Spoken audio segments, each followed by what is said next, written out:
Hi guys, with this being a new playlist for my YouTube channel, I didn't post anything yesterday, so I wanted to go ahead and show you guys how the levels worked out for yesterday. So again, yesterday was the 28th, the levels were posted on the 27th, all right, showing us what we were going to do here.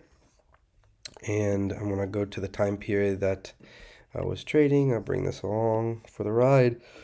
This is the one of the video that we just did. I'll just delete that, I guess, for now, or let me just move it out of the way for now. Sorry, usually the videos won't be like this if I keep up with them moving forward.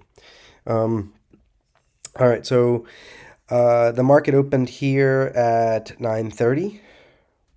All right, and I originally looked to take a short. I was looking for price.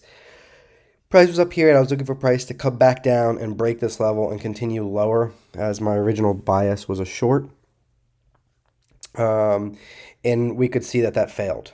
The short wasn't bad. It went for about a good 20 points. I had my first attempt on the short was a loser. My second attempt on the short was over a 20-point win. And then the runner, the full contract of the second trade for the short did not work out. And was stopped out a little bit beyond break even, like another 10 points won. And then it was on to my third entry. And that's when I switched my bias to a long. It was my first and only long of the day. I was able to get in right here. I was able to get in right here for the long. And you can see that it ran up. I guess let's move it out of the way one more time.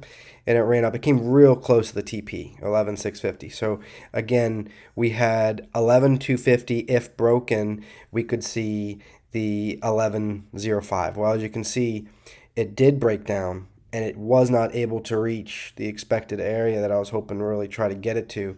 Instead, it came back up and played around here and it broke free and it never saw light underneath that level again. If price stalls at 11,250, go long. All right, so here is price stalling at 11,250, and I went long about right here. First TP area is here, right? 11,460, if broken, could see 11,650. All right, so this level did break, and you can see we came really close to 11,650. I was able to get it right to 11,615-ish, so it came real close. So that's how the trade plan worked out for yesterday. Just wanted to cover that with you guys. Thank you for watching. Have a great day. Bye-bye.